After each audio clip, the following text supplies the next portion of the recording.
오늘 함께 살펴볼 내용은 예수님의 공생의 3년차 사역에 대한 내용입니다.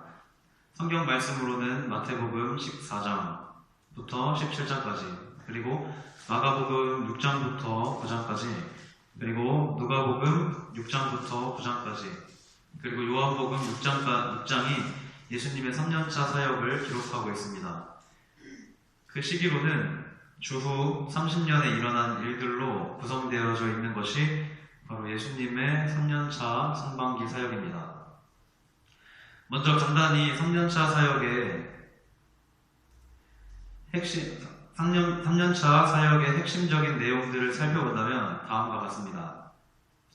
먼저 벳세다에서 오병이어 기적을 시작으로 무리를 거르신 사건, 그리고 스로보니게 여인을 만나셨던 일들이 기록되어져 있고, 데가볼리 지역에서의 에바다 사건과 실병이어 기적, 그리고 베드로의 신앙 고백을 중심으로 예수님의 공생의 3년차 사역이 진행됩니다.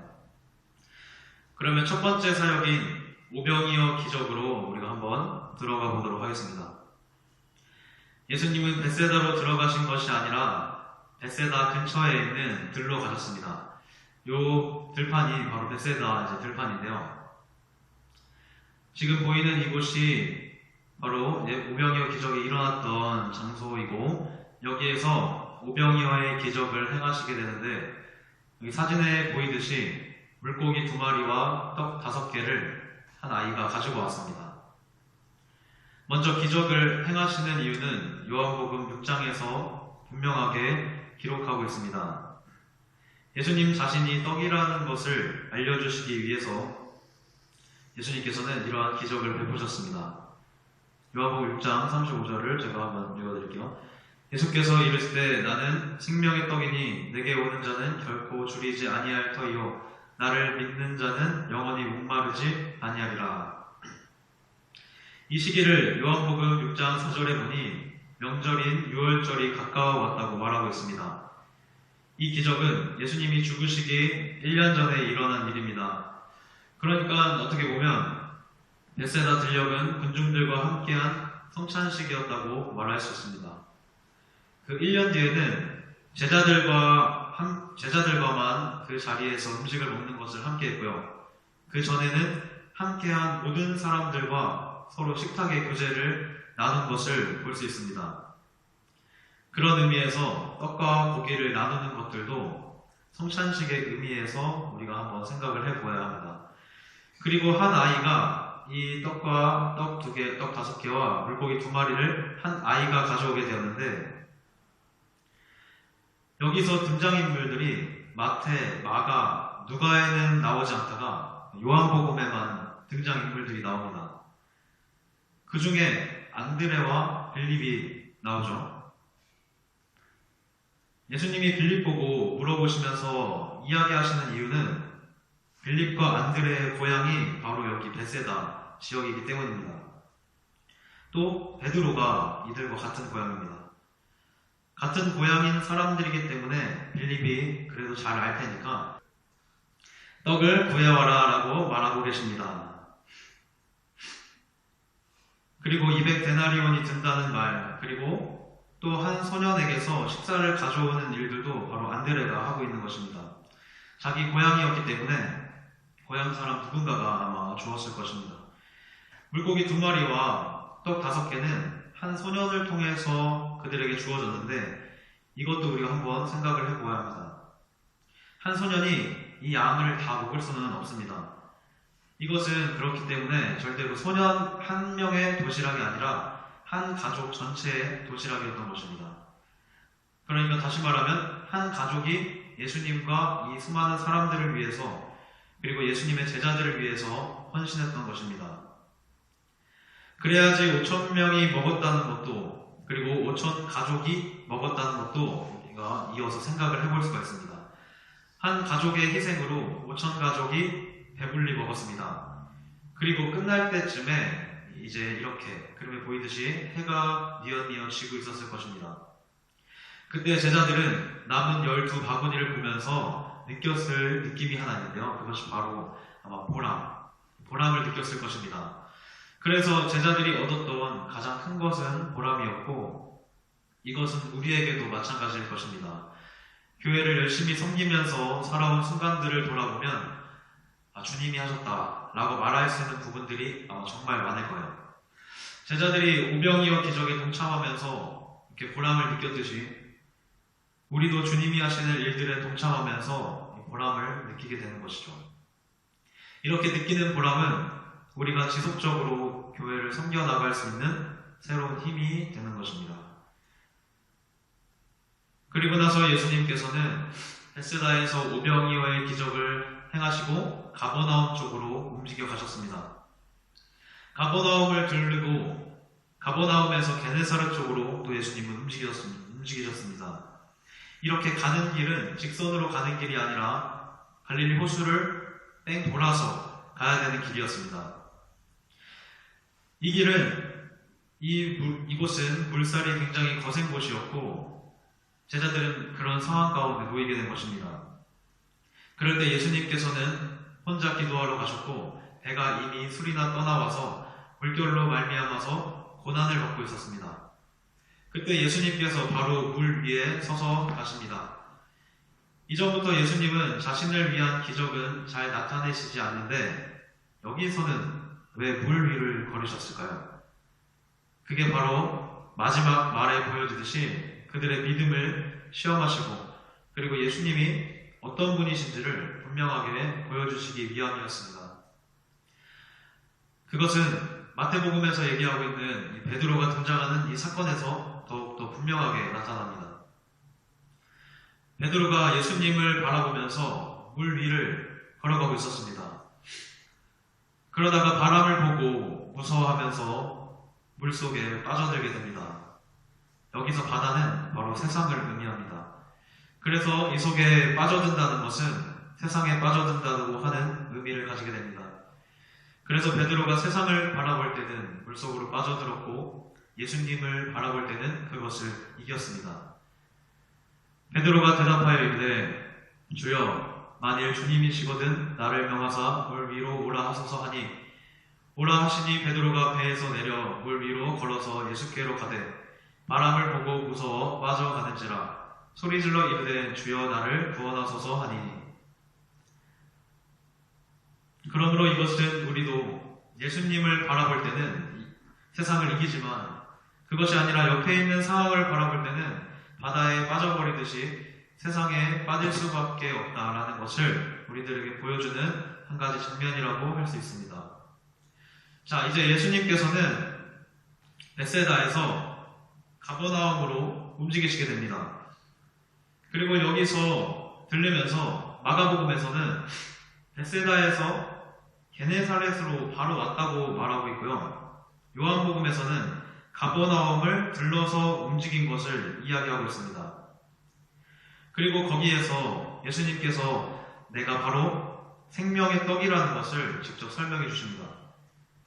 오병이어 기적 때는 사람들이 보이는 것만 가지고 얘기했는데 예수님께서 가버나움에서는 베세다에서부터 예수님을 찾아온 사람들에게 다 이야기를 해주셨습니다. 어떻게 보면 이 베세다에서 가버나움으로 올 때 육로로 오는 것이 훨씬 더 빨랐을 수도 있습니다. 이 베세다에서 가버나움으로 가는 이 육로의 거리는 약 3km에서 4km 정도의 거리이기 때문에 성인이 마음 먹고 빠르게 걷는다면 약 1시간 정도면 올 수 있는 거리였습니다. 그러니 이쪽으로 와서 예수님을 만났을 때 예수님께서 떡에 대한 이야기를 직접 들려주시는 것입니다.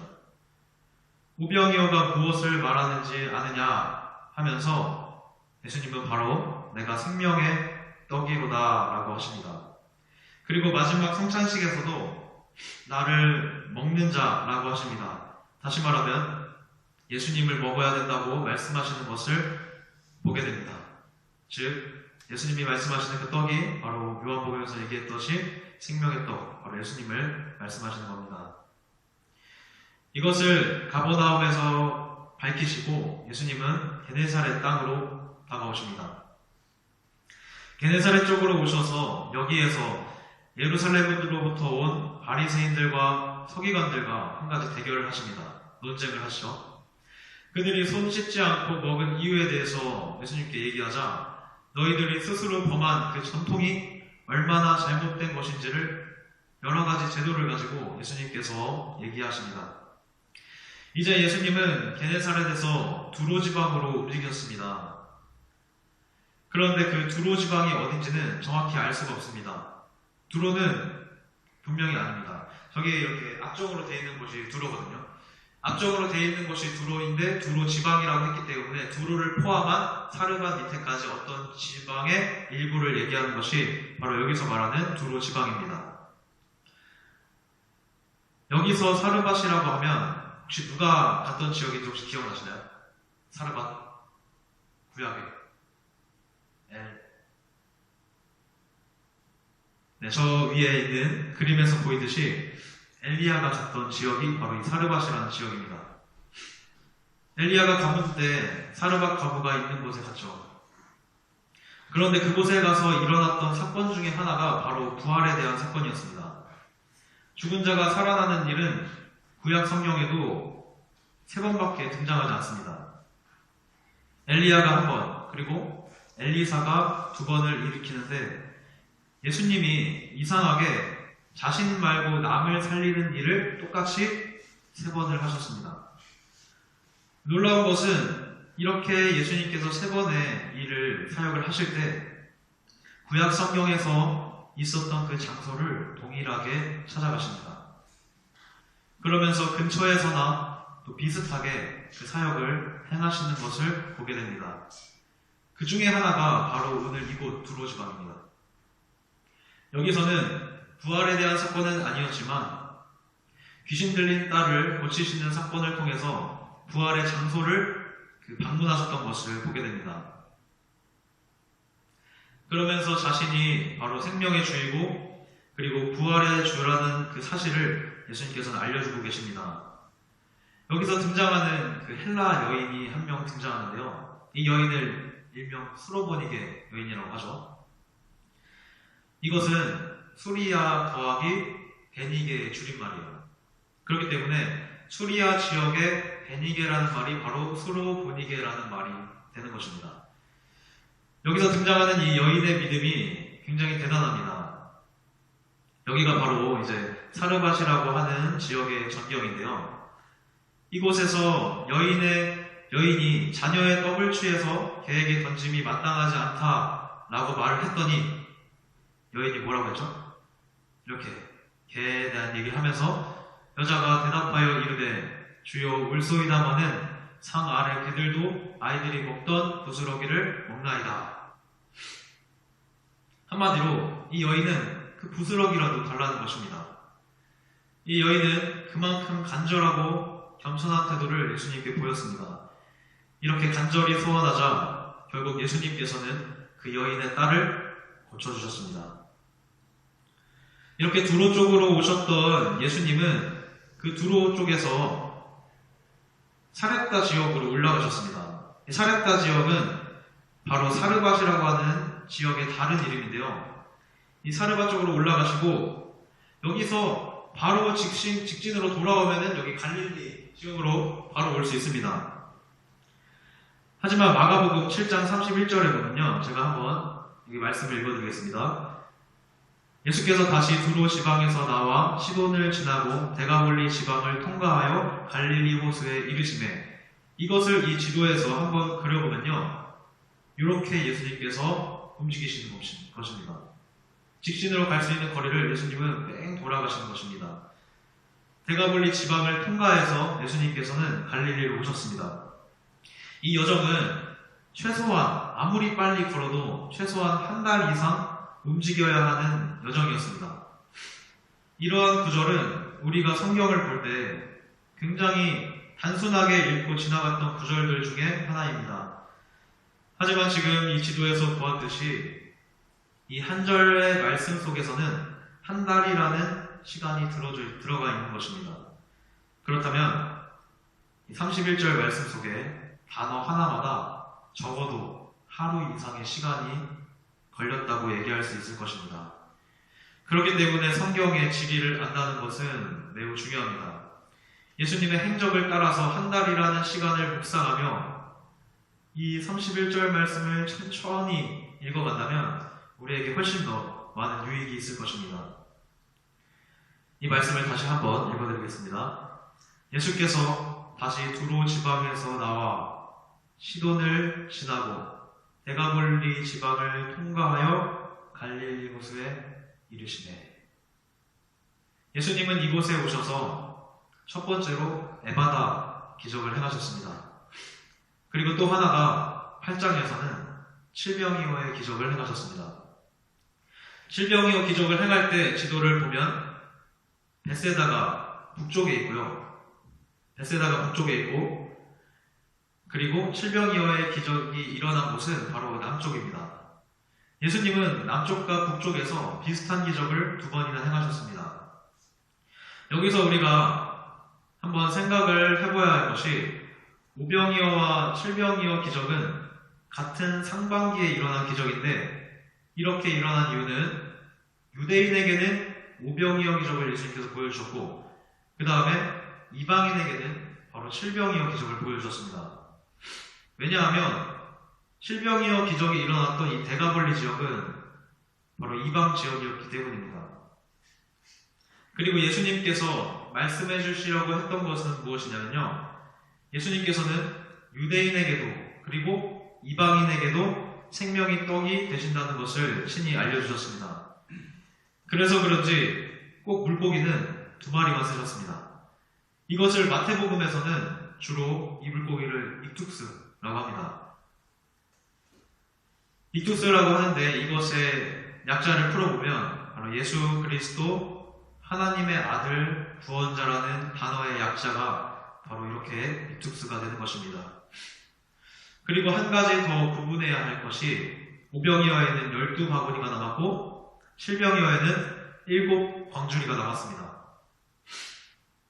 이 당시에 광주리는 바구니보다 훨씬 더 큰 것으로 한 광주리에는 그 12바구니를 모두 담아도 남는 그런 크기가 바로 광주리입니다.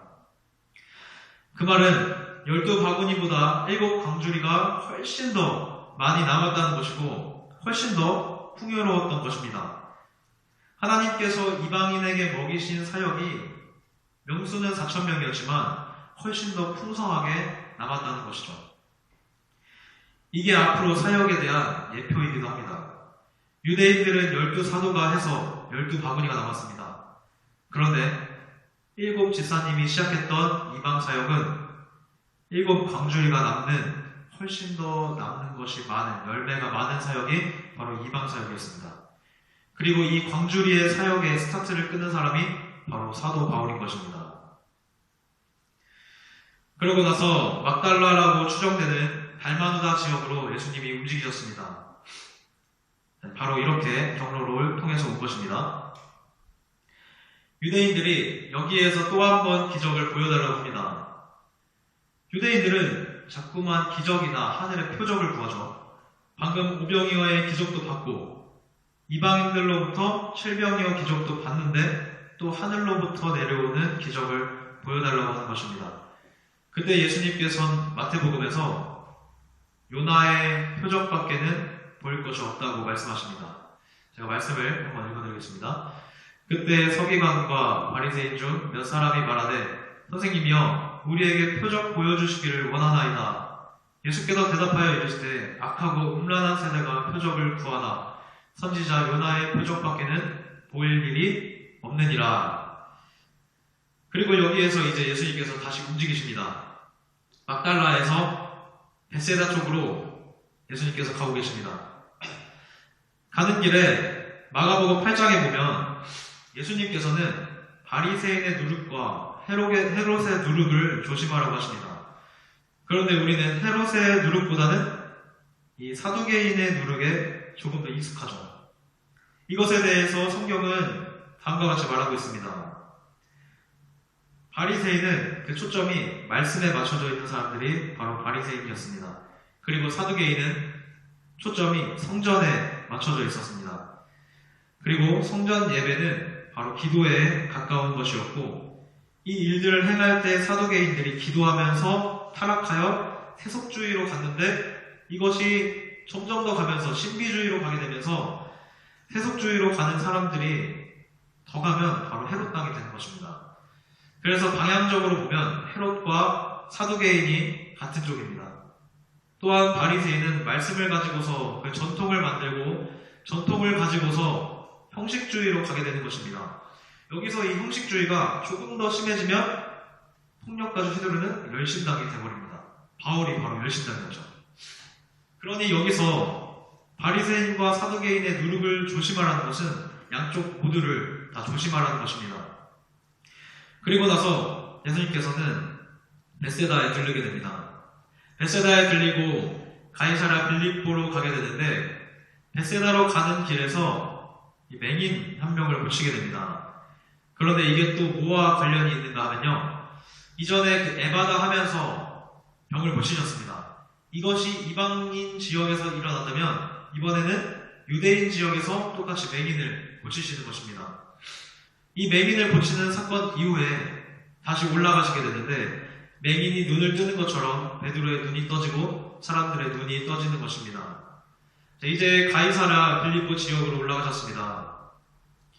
이 지역은 가이사랴 빌립보라고도 하고 빌립보 가이사랴라고도 하는데 이곳 지명은 빌립보가 만든 가이사랴라는 뜻입니다. 그래서 원래 해변 쪽에는 가이사랴라고 하는 지역이 또 하나 있습니다. 이것은 맨 처음 헤롯이 만든 것이고 처음 만든 것이기 때문에 그 앞에 수식어가 필요가 없는 것입니다. 자, 이곳에 이르러서 예수님은 제자들에게 물어보십니다. 사람들이 나를 누구라고 하느냐? 라고 물어보죠. 제자들은 대답하죠. 요한, 엘리야, 예레미야 이런 선지자들 중에 하나라고 합니다. 라고 했고 예수님은 다시 한번 물어보십니다. 그렇다면 너희들은 나를 누구라고 하느냐? 이렇게 물어보셨습니다. 예수님이 제자들에게 질문하신 것의 배경을 잘 살펴보면 바로 이것이에요. 이런 곳입니다. 자, 이곳의 옛날 모습을 한번 오버랩해서 한번 보여드리겠습니다. 예전의 모습을 오버랩하면 이곳에 바로 여러 가지 신전들이 있었습니다. 이곳에는 가운데에는 이 황제 신전도 있었고 그 주변에 여러 가지 이 공간들이 전부 다 기도하는 공간이거든요. 이렇게 다 잡신들이 굉장히 많은 곳이 바로 이곳이었습니다. 그런데 이런 신전이 있는 곳에서 바로 예수님께서 물어보시는 것이요. 그랬더니 베드로가 뭐라고 했죠? 주는 그리스도시요 살아계신 하나님의 아들이시나이다. 이것을 원어상으로 보면은 전부 다 그 바로 앞에 정관사가 붙어 있습니다. 주는 그리스도시요라고 하면서 그 살아계신 그 하나님의 그 아들이십니다라고 하는 것입니다. 다시 말하면 이런 잡신들이 아니라 유일하신 여호와 하나님의 아들이십니다라고 고백을 하고 있는 것입니다. 베드로가 이렇게 고백함으로써 예수님은 이것이 너가 너의 입으로 말했지만 이것은 하나님이 알게 하신 것이다 라고 하시면서 내게 알게 하신 이는 바로 하늘에 계신 나의 아버지다 라고 얘기를 했고 그러면서 페트로스 이 반석 위에 내 교회를 세우겠다고 하셨습니다. 17절과 18절 말씀을 제가 읽어드리겠습니다. 바요나 시몬아 내가 복이 있도다. 이를 내게 알게 한 이는 혈육이 아니요 하늘에 계신 내 아버지시니라. 또 내가 내게 이르노니 너는 베드로라. 내가 이 반석 위에 내 교회를 세우리니 음부의 권세가 이기지 못하리라. 아멘. 여기서 이 반석은 바로 신앙 고백을 얘기하는 것입니다. 그래서 우리가 다니고 있는 이 교회는 신앙 고백 위에 세워지는 그리스도의 공동체인 것입니다. 그러므로 장소가 없어도 그 신앙 고백을 가지고 있는 사람들이 모인 곳을 바로 교회라고 하는 것입니다. 이렇게 고백이 있은 후에 예수님께서는 제자들을 데리고 변화산으로 올라가셨습니다. 변화산이 정확히 어디인지는 아무도 알 수가 없습니다. 그런데 성경에서 보면 높은 산에 올라갔다고 했고 그때 말하는 가장 높은 산은 이 지역에서 헤르몬 산입니다. 거기로 올라가서 엘리야와 모세 두 사람을 이렇게 만나게 됩니다. 여기서 이 두 사람의 특징은 둘 다 어떠한 전환기적인 인물이라는 것이에요. 모세는 이스라엘 백성들을 출애굽시킴으로 이스라엘을 새로운 하나님의 백성으로 인도해가는 그 전환점에 있었던 인물이 바로 모세였습니다. 그리고 엘리야는 이때부터 사람들의 이름들이 바뀌어지게 됩니다. 왕들의 이름들도 여호와라는 이름이 앞에 들어가면서 그 이름들이 바뀌게 됩니다. 여호아스, 여호야김, 여호야김이라는 이름들을 보면 이런 것들을 알 수 있습니다. 그러므로 이때부터 바알신이 아니라 여호와의 종교로 이스라엘이 확실히 자리를 잡게 됩니다. 그런 면에서 이 엘리야와 모세가 전환기적인 인물이라고 얘기할 수 있습니다. 이 두 사람이 서 있고 이들과 이야기하는 주제는 바로 죽으심에 대한 것들을 이야기하는 것을 보게 됩니다. 예수님의 죽으심에 대해 이야기하는 것이 주제였다는 것입니다. 그래서 여기부터 예수님은 죽으심을 향하여 한 걸음씩 가기 시작하십니다. 그리고 눈같이 환히 빛나는 것은 베드로 후서에 보면 베드로가 회상하기를 우리는 그의 크신 위엄을 친히 보았다 라고 합니다. 베드로후서 1장 16절을 제가 한번 읽어드리겠습니다. 우리 주 예수 그리스도의 능력과 강림하심을 너희에게 알게 한 것이 교묘히 만든 이야기를 따른 것이 아니오 우리는 그의 크신 위엄을 친히 본 자라. 그만큼 이때 상황이 베드로에게는 너무나 큰 하나님의 영광을 보는 그런 상황이었다고 말할 수 있을 것입니다. 예수님께서는 바나산의 사역이 끝나고 이제 가버나움으로 다시 가십니다. 가버나움에 갔을 때 반세계를 받는 사람이 베드로에게 나와서 왜 반세계를 내지 않느냐, 성전세 반세계를 왜 내지 않느냐 라고 물어봅니다. 여기서 반세계는 이제 속전으로 받는 것입니다. 반세계를 내지 않으면 전염병이 벌어진다고 했는데 이것은 바로 다윗 때 임했던 일입니다. 다윗이 인구조사를 하고 반세계를 내지 않았더니 전염병이 돌아서 3일 만에 7만 명이 죽는 일들이 발생했습니다. 이후에 성전에서는 1년에 한 번씩 반세계를 그 자기의 생명의 값으로 드리는 전통이 생겼습니다. 예수님께서는 이것을 베드로에게 가서 물고기를 잡아서 한 세계를 얻으면 너를 위해서 반, 나를 위해서 반을 내라고 하셨습니다. 예수님이 이 기적을 행하신 이유가 있습니다. 예수님께서는 이 이후에 이 반세겔 문제 때문에 얻은 그 땅으로 가셨습니다. 그 땅이 어디냐면 바로 아라우라의 타작마당입니다. 아라우라 타작마당은 반세겔을 드리지 않아서 회개하는 제사를 드렸고 그뿐 아니라 그 주변에 있는 땅을 모두 사서 그곳에 성전을 지었던 곳이 바로 그 땅입니다. 그렇기 때문에 예수님이 지금 반세겔과 관련 있는 그곳으로 직접 가시게 되는 것입니다. 왜냐하면 거기 가셔서 결국 자기 자신이 생명의 속전이 되셔서 죽기 위해 가시는 것입니다. 이제 예수님은 가버나움에서 나오셔서 아르벨 산이라고 하는 그 길을 따라서 예루살렘으로 가십니다. 예루살렘에 가시면서 예수님의 3년차 사역은 마치게 됩니다. 우리 모두가 예수님이 가신 그 길을 따라서 각자에게 주어진 사명의 길을 끝까지 걸어갈 수 있기를 소망합니다. 이상으로 예수님의 공생의 3년차 사역에 대한 강의를 마치겠습니다.